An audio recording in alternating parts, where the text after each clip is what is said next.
then your mouse, you can see your mouse up there if you need it. But otherwise you just go right, and they'll just tell you to go. Okay, so I just go right. Yep, you should just be able to have to go right. I just have to pop out I had a meeting that's scheduled that I And can't avoid. if you want unfortunately. us to do that, we can too. Oh, Yeah. one of you back? Yeah, Yeah, like, we can do just that. switch back and forth. Okay, that's That's fine. Yeah. It's less stressful. I can do it. So you'll just take turns talking? Yeah. Yeah, we just okay. go back and forth. Great, okay. So- And I'm just gonna have the Yeah. camera, we have cameras, but I'm just gonna have it on the slide the whole time. Okay. Yeah. If I come back in, I'll pop over to your face. So the, No kidding. the voices will be on. Yes, the voices will be on. Great. Yep.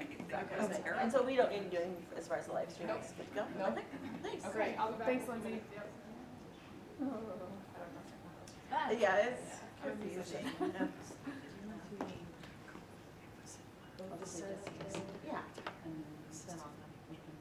Yeah. I think you're first. Yeah, I think she just said the right clicker. Well, maybe. Actually, the Oh, the right, oh, the right arrow, okay. Yep. Yep.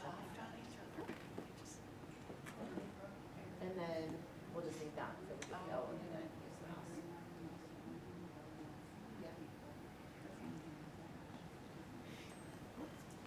I'm ready to introduce you if you're ready. There might be a few records.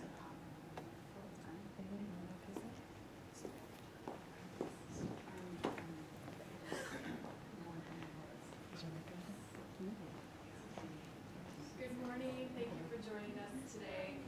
Feel free to move up if you want to get a little closer, they'll be mic'd. And this will be recorded so folks can watch it later or refer back to it if there was something that they want to look at again. We're pleased to welcome Kat Kazas and Erin Indra from the Special Education Department at LPS. So we're glad to have them with us this morning. And with that, I'll turn it over. Thank you. Thank you for having us. Right. Okay, I know it's a small group, so hopefully you can hear me okay. So yes, my name is Kat Kazas. I'm one of the special education team leaders at LPS. And I just thought I'd introduce us a little more about who we are and what we do. Excuse me. So we primarily work with special education students in our department. Erin and I specialize in the life skills or alternate assessment area for students who are on modified curriculum and students with autism. There are 6 total of our team leaders for our entire department and district. So we are a very small team, but we are a powerful team. Can we move that out? Yeah, that's fine.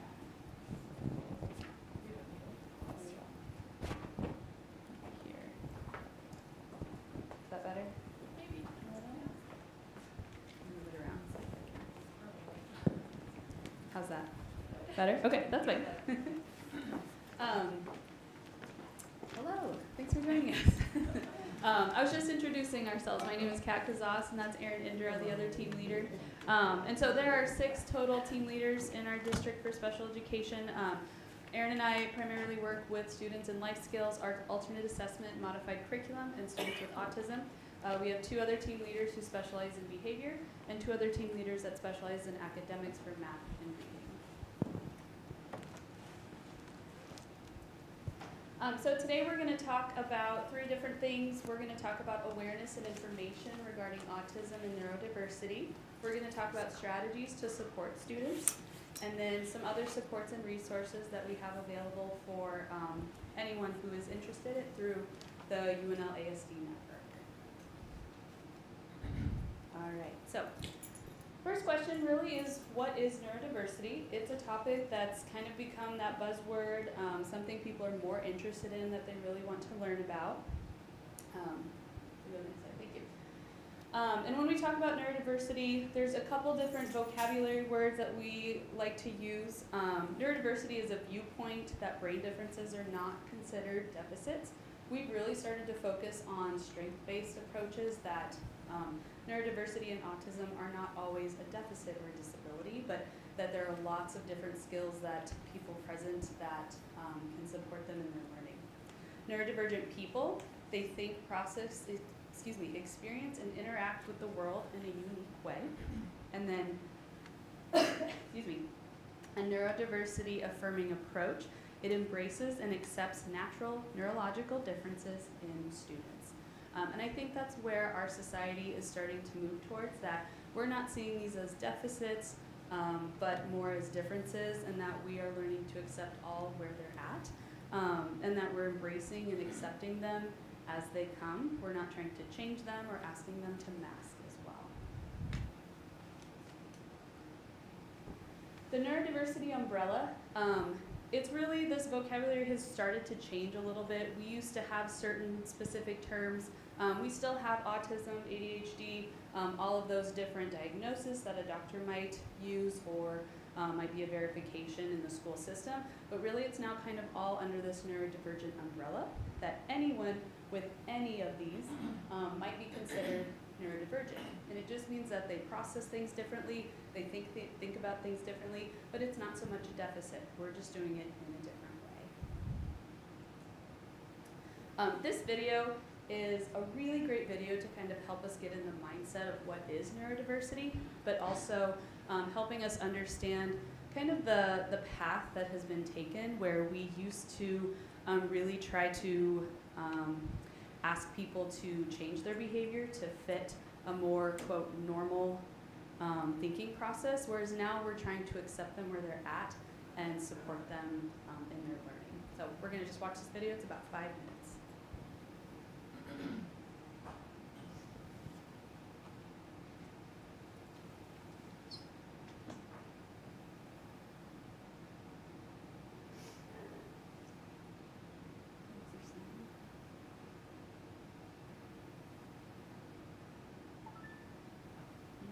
Hold on, we're gonna try to fix the sound. Sound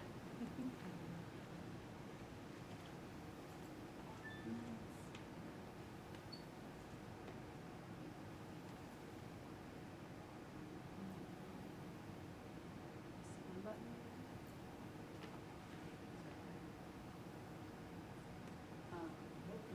Speaker next to that play button. Maybe not.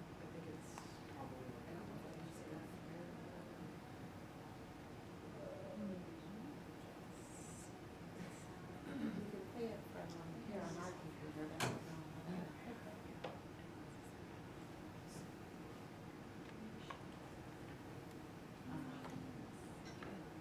Sorry, we were trying to figure it out.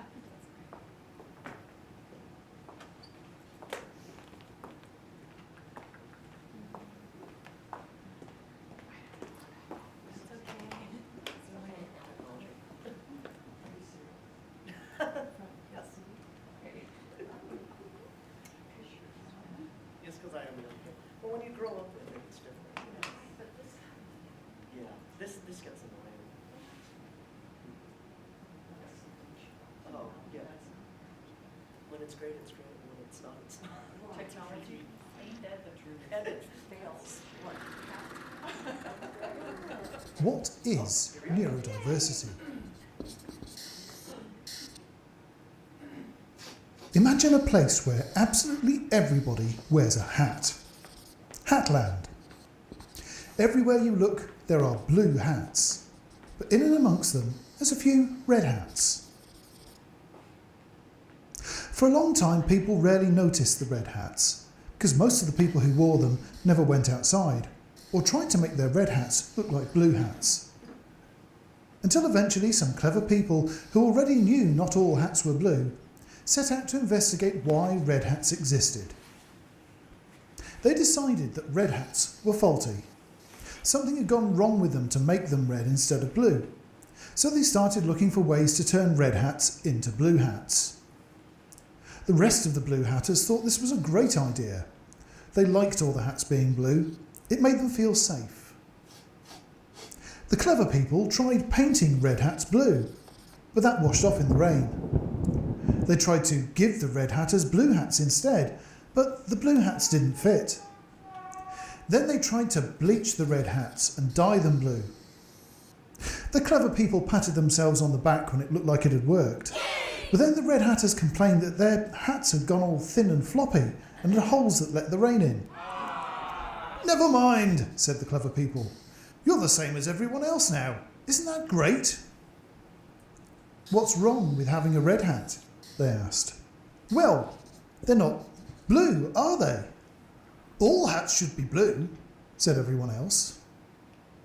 No, said the Red Hatters. A hat is a hat. It keeps our heads warm and dry. Turning my red hat blue has ruined it. And so the Red Hatters set about teaching the Blue Hatters that even though there were more of them, hats didn't have to be blue. A hat still did what it was supposed to, whether it was blue or red. In fact, they pointed out, there are lots of other hats out there, and introduced the Blue Hatters to their friends, the green, the purple and the orange Hatters. It took a while for the Blue Hatters to get used to it, but eventually they realised that all hats are the same, whatever their colour. They stopped trying to turn every hat blue and began to enjoy all the different coloured hats around them. The land that used to be just blue hats was now a diverse rainbow of hats of all colours, and everyone's head was warm and dry. Just as hats come in different colours, brains come in different types. If someone is autistic, ADHD, dyslexic, dyspraxic, or any one of the many different neurologies we know of, their brains still perform the same functions as anyone else's. They just do it slightly differently. Just as a blue hat, a red hat and a green hat all perform the same function, so do all the different neurologies. The people in Hatland eventually realised that all different colours of hats were equal, and that trying to turn other hats blue ended up damaging them. The same happens to our brains when we try to force them to be something they're not. This is why we now need to think about neurodiversity. Neurodiversity means accepting that brains don't all have to be the same, as long as they do essentially the same things. They may do it in different ways, and sometimes might need a little help. But different types of brains, just like different colours of hats, are just part of the variety of life. Right now, much of our world is still like Hatland was when the clever people were trying to turn red hats into blue hats. Brains get damaged when we try to change the way they work, just the same as the red hats were. We want everyone to learn about the different types of brains there are, so people will stop trying to make us all the same. Our world benefits from all the creativity, different work styles and novel approaches to problems that wouldn't be possible if we were all made to be the same. It makes us richer as a society. Neurodiversity is all about accepting, embracing and accommodating for all different kinds of brains so we can live happier, richer and more productive lives. Our world is already neurodiverse. All we have to do to benefit from it is to stop trying to make everybody blue.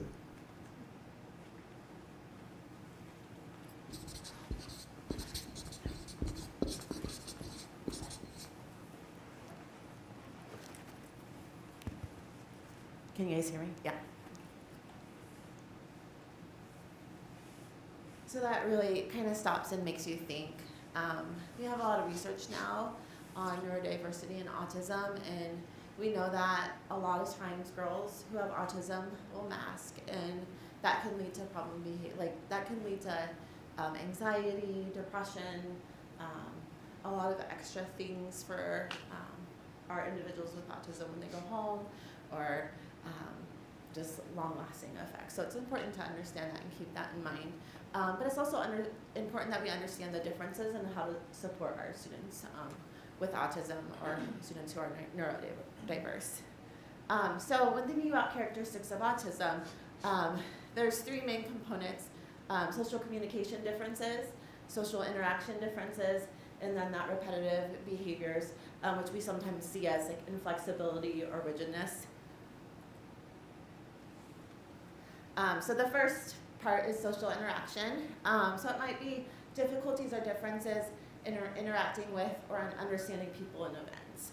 So that's more challenging for some of our students with autism. And then there's that social communication piece. Difficulties or differences, understanding social communication. So receptive and expressive can be challenging for our students with autism. And then the repetitive behaviors, so that need for consistency in our environments, and you can see a marked distressor when routines are unfamiliar. It can really bring distress or anxiety to a lot of our students. So when we talk today about some strategies, that one is one of the most valuable ones when Kat and I go into classrooms and talk to teachers, just making our routines predictable, making sure that time is understandable. So how long is our session? What are the landmarks within our session? How do I know when that time is going away? How do I know when I'm getting closer to the end of the session? And then just some more examples of characteristics. So that communication, when we talk about communication, it's that delay or absence of spoken language. It might be repetitive or non-functional use of language, so like echolalia, or difficulty initiating or sustaining conversation. A lot of times our students with autism have to be taught how to initiate. That's not something that comes natural or a cue that they've picked up on. So that's something that we often teach to students. The social piece, difficulty understanding the social rules. So you and I likely have a strong understanding of some of the social rules when we go to different places. And so when I go to church, for example, those social rules, I have an understanding of that. Or when I go to maybe to watch football with the friends, those social rules might look different. A lot of times these social rules have to be taught to students with autism because it's just not something that becomes natural. It's not something that they pick up on in the environment. So it's important that we teach that and that we also understand that. So say a learner might come to a session that you're teaching and maybe they don't understand the social norms yet of a lesson or of singing in front of a crowd or going to a concert. Some of those things might need to be taught and not just assumed that they would know that. You might see a maturity that can be more of 1/3 or 2/3 of chronological age, and that's okay. It's just understanding, embracing that difference. And sometimes play or lack of varied spontaneous play is challenging as well. The restricted interest in repetitive behaviors, that need for sameness and routine is really valuable to our students with autism. We might see more of a narrowed interest or repetitive motor behaviors as well. And then sensory differences. That's a big one for our students, and you guys might see that as well in your sessions, in your classes with students. But what we know in our research about autism is that a lot of individuals with autism experience the world differently than us. They have a different sensory experience. So some students, Kat will talk about this in just a second, but some students might experience touch really just like light touch feeling really hard, feeling really abrasive. Or some students might, you might notice a student that shuts the door really hard. They don't have that feeling or that sensation when they're shutting the door. The auditory experience might be different, so noises might seem louder, or the lights making a noise and someone outside making a noise and you talking in the corner is all going to come in at the same volume, and so it can be really distracting for our students and overwhelming. So that's why you might not always see like the underlying characteristics that's kind of making the student move from baseline, kind of escalating a little bit, because it's not observable if you're not aware of some of the differences. So some of those sensory aspects can put our students in fight or flight. And we know that when we're in fight or flight, it's difficult to process and think rational, and so it's just important to be aware of that.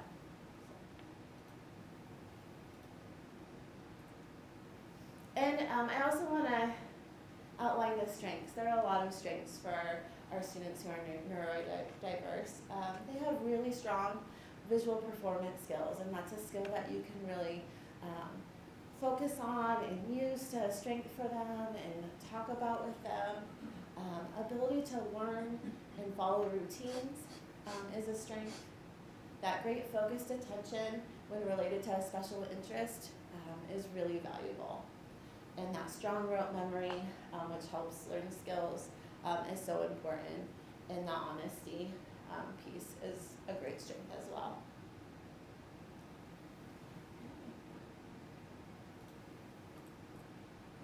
Next, we're going to talk about strategies. So, some of the strategies that we're going to be talking about. Or do you want to advance one more? Sorry. Our sensory awareness, regulation, reinforcement and motivation, visual schedules, and then routines and priming. And I'll let Kat take it over.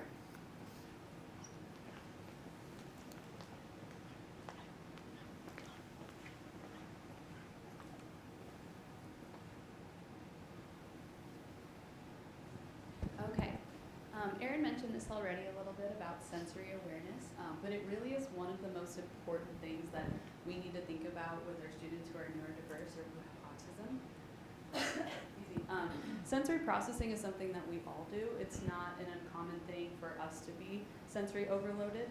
Have you ever been in the car driving, looking for a building, trying to find the address, the radio is blaring, the kids are yelling in the back seat? This literally happened yesterday. Like my kids are like yelling in the back seat. I'm trying to see if like martial arts is open yet. I'm just like, guys, can you please be quiet? And I turn the radio down.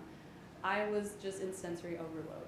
It was too loud. The sun was really bright. I'm trying to focus on something visual. My sensory was heightened, and while I wouldn't say I was becoming escalated, I could feel I was not at baseline. I was not calm. And I think all of us can relate to that. We all turn the radio down when we're looking for something while we drive. Or maybe we shut the TV off when we're talking to someone on the phone. It's just that overload of sensory. A lot of times it's auditory, but it can be a lot of different things. I was looking around this room and I was like, gosh, this is a really sensory-friendly space. Like there's not a ton of bright lights, like it's nice and quiet, but that's just me. Like to me, this is a very calming space, but to others it might not be. It might be this light right here is way too bright. So we're just always really cognizant for our students of what are they experiencing. I can't experience what they are, but I can be mindful and ask questions about that. If I notice a student is becoming escalated, uncomfortable, something is a little bit off, I can ask those questions. Hey, what's bothering you? Is something too loud? Is something too bright? Is something touching you that I don't know? Maybe that chair is really itchy to them and not to me, and I just have to ask the question. Usually it's an easy fix, but we just have to know to ask the right questions. So this is a great example that Erin found that imagine you're driving a car.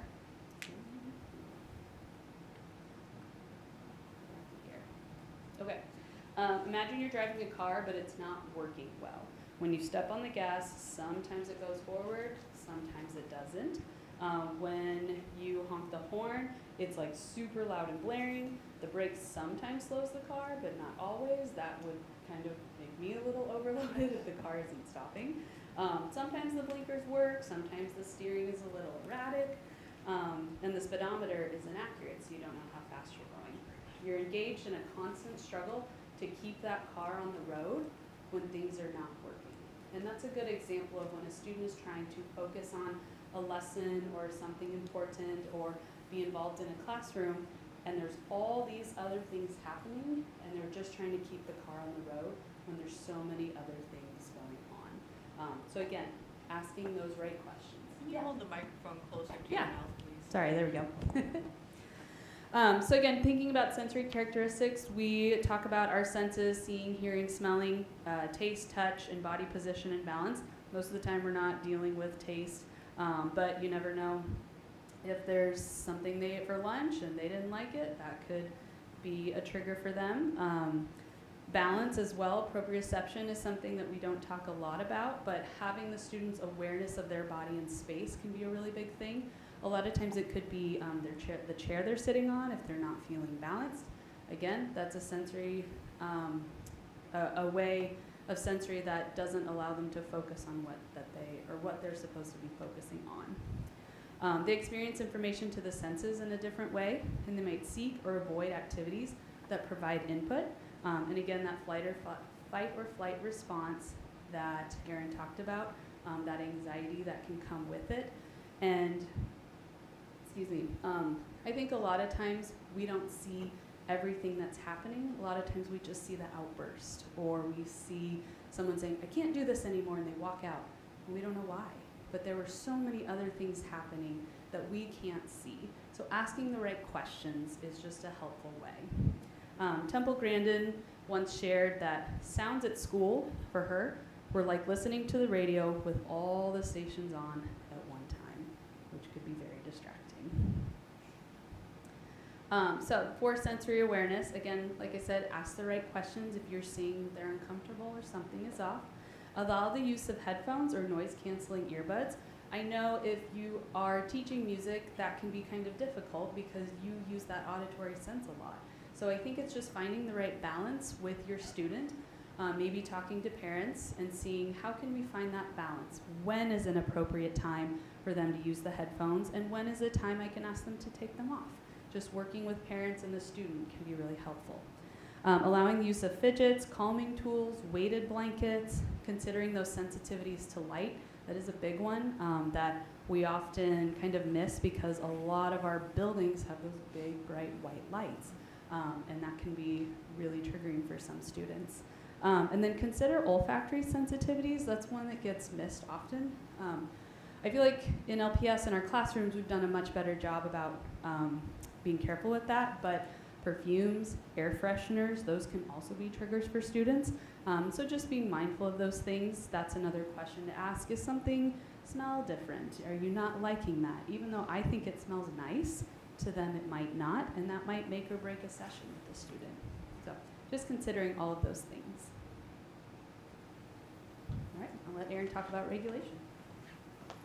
I think about my daughter when I think about like perfumes and just being overwhelming because she's like 3rd grade into wearing perfume, and sometimes she'll sneak it into the car and spray it, and then all of a sudden me and my husband are like overloaded. And so just thinking about like, although like your perfume that you might be wearing might seem like a light smell to another student, a student with autism, it might seem very overbearing and overwhelming because if they have a sensitivity to that smell. Next we're going to talk about regulation. It's really important just to understand how students regulate, or having a spot for a student to regulate, or just having those conversations with parents about what helps their child regulate. Because when students come to your classes, they might have a time where they're dysregulated, or they might have a time where they have overwhelming feelings. So we want to honor that. So you might offer a calming area or a spot for a student. If you do offer that, it's important to have them practice using that space when they're at baseline, and have conversations about that space, and that it's not seen as bad to go there and regulate. So you want to make sure you're praising that using regulation strategy. Have parents involved in that discussion. So kind of make a plan with them if needed, because I know your time is important with them when you're working on music together, but also if they're dysregulated most of the time and need to leave the session earlier or something, that can take the time too. So just having that plan ahead of time, maybe 5 minutes of regulation, quick, and coming back would be more productive than having a student that's dysregulated most of the session. And then here's just a bank of some self-regulation strategies, some ideas. So it might be doodling or having their head down, blowing out a breathing strategy like blowing out candles or counting to 10, reading a book or a calm corner, fidgets, any of those things. And then one of the most important pieces, Kat and I, when we go into schools, always talk about reinforcement. Reinforcement is so valuable because the purpose of it is to increase the probability of the desired behavior occurring. So the more we reinforce the desired behaviors that we see, our students are going to continue to use those appropriate behaviors. So there's all different ways that you can reinforce students. It might be tangible things like time with activities or stickers, things like that. It can also be social reinforcers, so just getting a high five or a smile, laughter, any of those things. Or you could have a token system. We use these a lot in schools. I also use them with my daughter when I'm trying to shape her behavior for like cleaning up after herself or chores or things. But you could have like a sticker chart, and once they earn the sticker, all of the row of stickers, then they could pick the next song, or they could have a special session or a special 5 or 10 minutes of doing something. And then another thing to keep in mind, motivation. Use interests as motivators to help build your relationships. So I think about when I was in the classroom a lot, I had a little guy that loved Minecraft, and his world was open when I learned about Minecraft and could talk to him about Minecraft. So find out what your students' special interests are, learn about Pokemon if it's Pokemon, or learn about fashion, learn about Minecraft, and when they come in every day for a session, spend a few minutes talking with them about that. It's really going to help your relationship, and it's going to help their excitement coming to class. Like if you can build in a song that is related to one of their special interests, even better. Or if you're using like a sticker chart, use their special interests when you're creating it or whatever. But really powerful. And then visual schedules, or visuals and schedules. One of the thing I think when Kat and I were thinking about today that we use a lot in the classrooms that would be really helpful is having mini schedules. Mini schedules just break down a routine or an activity. So for you guys, like probably a session into smaller parts or steps. And so it helps the student become more independent, but it also helps them see the order of events. Using a mini schedule is a routine that would always be predictable. So even though I might have to change number 2 and 3, it will help my student because having a checklist of 5 things that we have to cross off is familiar, even though the activities might not always be the same. And then first thens. We use first thens often, as well as it often will show less preferred activity, followed by more preferred activity. So, I mean, I don't know that piano would be less preferred, but I was trying to think of something that like maybe it's not their favorite song. But like a lot of times for us, it's like work, and then so maybe playing a certain warm-up that's tricky, and then I get a sticker or something. But it helps support transitions, and it increases that visual information and provides a more familiar routine. So they're really powerful. Like if you're having a student that gets really stuck on one thing, you might want to bring out the first then. So they like never want to do this warm up, or they never want to. I'm not very good with music, so but like they never want to do. Count out loud. Count out loud. They don't want to count out loud. So you might put count out loud and then something else. And then reinforce that. Thank you. I'm like, I'm not sure. Okay, and then Kat's gonna talk about routine and party.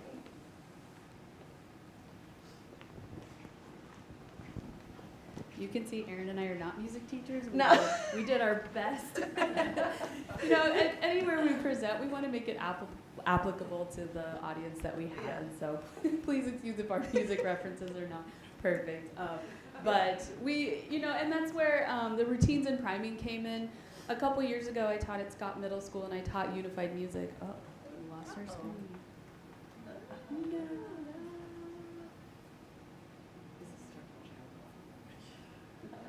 Oh, there we go. I taught unified music a couple years ago, and it was myself. I was a special education teacher, and then I also had a music teacher that we co-taught together, and I learned a ton. I was also very nervous when he was gone because I had to teach the music piece, and I was very, very nervous, but we got through it. And so this was kind of a sample lesson plan that we used to use for our unified music course, and I tried to pare it down to something that might be more relatable to a one-on-one or small group session. We had about 20 kids in our class, so our plans were just a little different, but routines and priming are so, so important to students with autism or neurodivergent students. The routines piece, keeping things similar, honestly is best for everybody. When we have our routines and we know in the morning that I get up, I shower, I have my coffee, and then I drive to work, that's my routine, and I feel good when it happens. When my kids get up too early, or the dog needs to go out, or something disrupts that routine, that disrupts me, and I feel that a little bit. And then someone else who has sensory processing, who needs more help with sensory processing, that definitely disrupts them. And so routines are really important. And so in this one, I just kind of had an example of, in the classroom we always have objectives, and those might be the same every day, but we always had the same warm-up. It might have varied a little bit week to week what the game was, but our students did best when we did the same warm-up every day and the same wind down every day. They always knew. That allowed us in the middle for that activity to have varied activity, varied lessons, because they knew warm-up's the same, I'm gonna be okay. Activity's gonna be a little crazy, we're gonna do something, we're gonna dance, we're gonna play instruments, but then I know that wind down's coming and that's gonna be the same. So having those routines with kids are really important, and the consistency as well.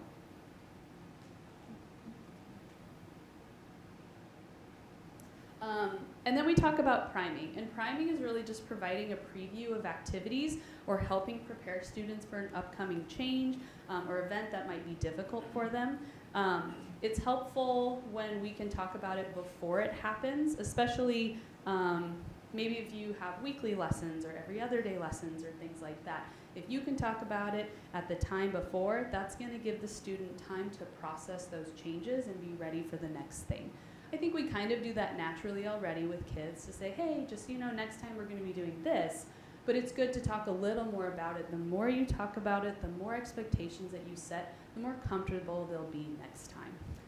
That might be a change in teacher, change in location, changes in routine, maybe an upcoming performance or rehearsal, which could include maybe even going to the space that the performance is at, or knowing how many people will be there. I can see that could be really difficult for some students who have autism or are neurodivergent. Being up in front of a large group could be really difficult. So using those priming activities of getting them used to that environment is really, really beneficial to them. I think all kids naturally get a little nervous, and so it's good to do it with all kids, but even practicing it a couple times can be really helpful.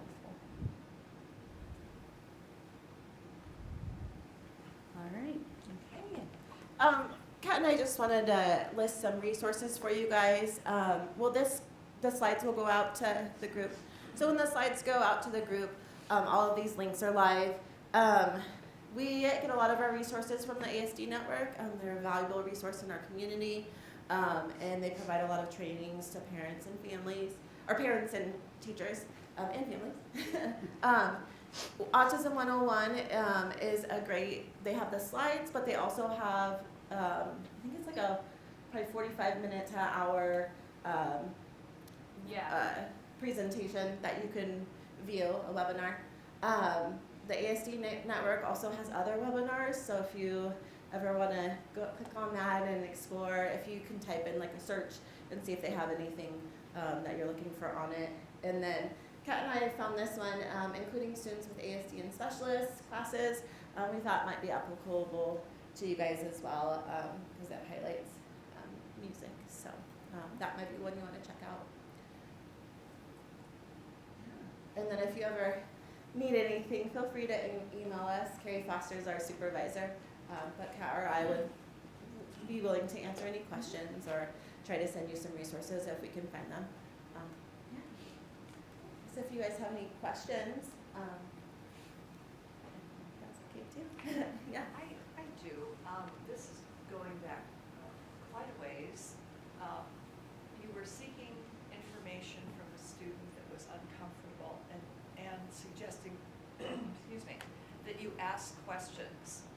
How do you come up with the right questions to figure out how uncomfortable they are? Or are they likely just to respond back and give you that information? Yeah, sometimes I think they'll divulge that information, but sometimes like with my students, I feel like I just talked about some things that are challenging for me. So say like routine, a change, like it really bothers me when I have everything planned out and then my husband changes or cancels something, and does that ever bother you? Or man, it's really loud in here. Do you feel like it's loud? And just kind of hitting some of those. Kat and I talk a lot about interoception and being aware of your body signals, and that's something that's challenging for students with autism. So sometimes just even when you're feeling something like, man, my heart's rate, you can tell your students like, man, my heart's racing, like I'm really nervous right now because of this. Just the more that we can tell them and give them those clues might lead to those like natural conversations of what they're feeling, or like lead into like you being able to ask those questions. I also use the 5 senses. I just kind of go through the 5 on my hand and think, is there something visual? Eyes, is there something visual bothering them? Is there something ears, auditory bothering them? Touch. I just kind of go through those sometimes too. But you're right, asking those questions sometimes can be difficult. And so I think having the relationship with the student is obviously first. If you have a good relationship with them, they're going to share more. But just asking them, maybe I can see you're fidgeting with your fingers. Is there something I can help you with? Kind of giving that observation of why you think they're uncomfortable might help open that up, because they might not realize how much they're fidgeting with their fingers. So just giving that observation of, I see you're really moving your body a lot, or you're rocking a lot. Is there something I can do different to help you? Can be one way to open that conversation. And they're not likely to get defensive if you keep questioning. I guess I wouldn't ask over and over. If they say, no, I'm fine, I would give it some time, and if you continue to see that it's not okay, you could ask again. Again, it just depends on the student and the relationship you have. I would say, like Erin and I go into classrooms, but we don't have great relationships with students all the time because we're not there. We're there maybe once a week, every 2 weeks, once a month. So when we ask those questions, they're not likely to give us the best answer because they don't know us very well. But if their teacher asks, who is with them all day, every day, they're definitely going to be able to do that a little more. They won't, I think they don't sometimes even know the answer. Yeah, I agree. Yeah. So that's why giving them that observation to They say, get frustrated by having to talk about it. and they can, yeah. And that's why I mentioned don't ask them over and over, well, something's wrong. What's going on? Can I help you? You know, like kind of that scrolling of questions like, hey, what's going on? What's going on? What's going on? Because no one likes that. But giving them the observation of, I see your body rocking. Is there something I can help you? And if they say no, we honor that and we can continue. And maybe that's something you talk with parents about later, or maybe after your lessons or groups or sessions, you talk about it in a different way. Because in the moment when the student is maybe fidgeting or rocking, they're not at their most calm state, so they might not be ready to talk about it. So maybe later on you can ask, hey, I saw, last time it was really hard for you to focus on the music. What can we do today to really help you focus today? And it might have to be waiting till the next time you see them, and I know that's a long ways away, like a week later, but you could then just bring it up and talk about, like last time I noticed that, this might have been bothering you. Is that true? Or can you tell me what happened when they're at baseline? But yeah, parents are gonna be great, valuable resources too, to be able to give you some of that information. And I think they'll be really happy if you ask. I know the parents that we work with, really, they're the experts on their kids and they want to share that information. And so I think just having that relationship with the parents and being able to ask about their sensitivities or about what works best is really helpful. Something that I've wondered over the past couple of years, and I was talking with another about this, but dyslexia is documented in reading. Do you ever see that in the music world?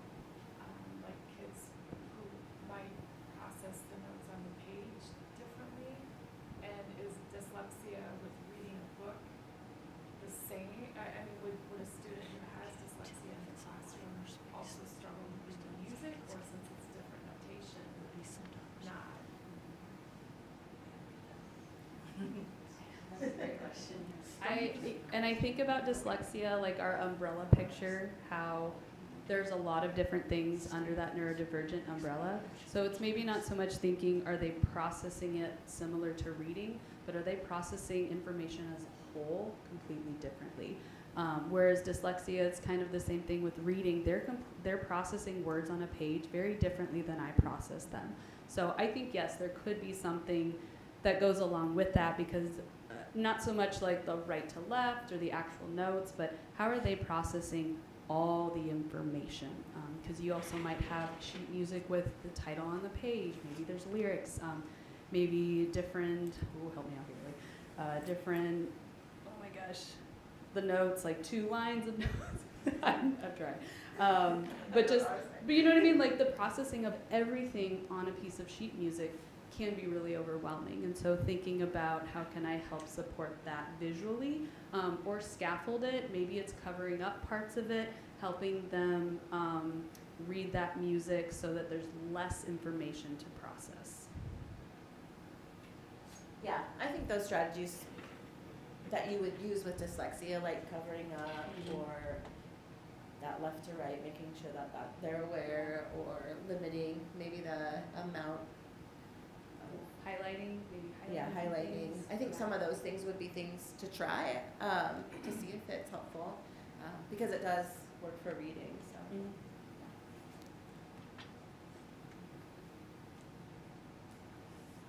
If we need ideas like that, does it work to go online and research how to help dyslexic readers? Is there information Yeah, there Yeah. so that talks about highlighting and those kinds of things? absolutely. Yeah. Yeah. I heard one time, and it was an LMTA meeting, I think, years ago, about putting a certain color of plastic sheet over something, or a different color or whatever.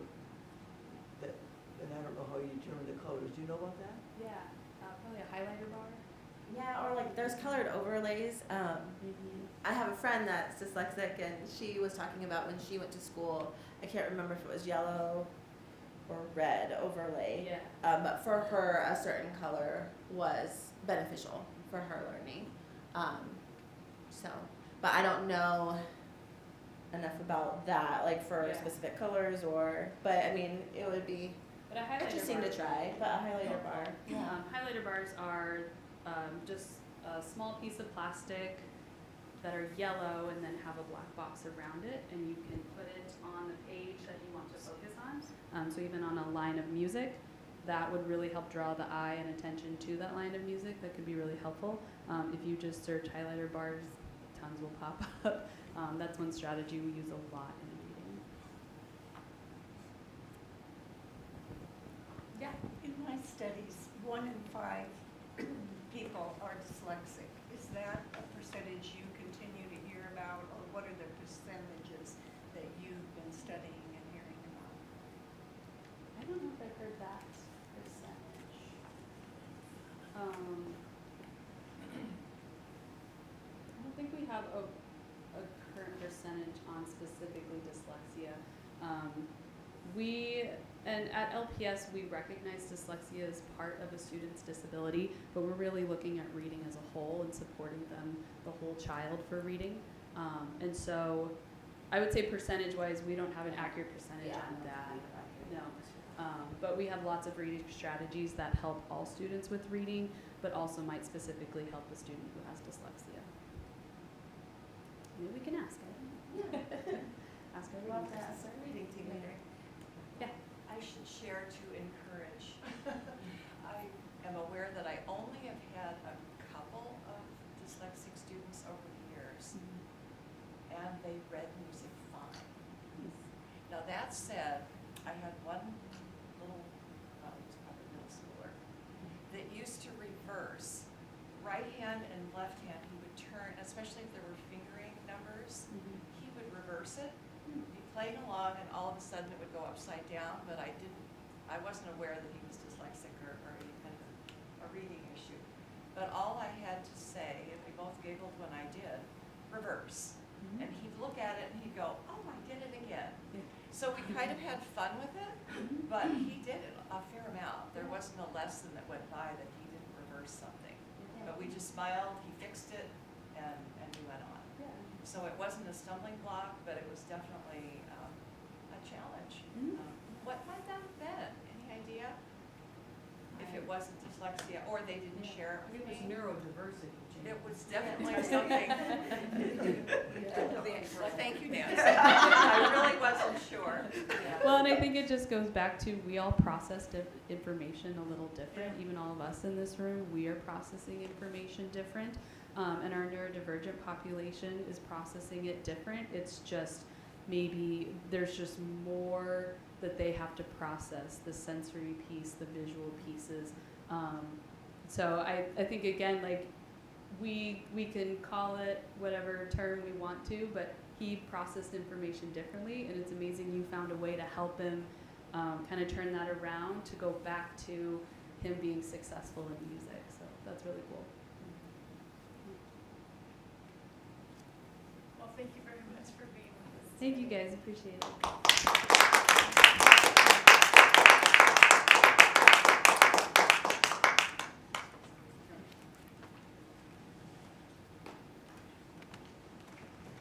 I just wanted to make a plug for the upcoming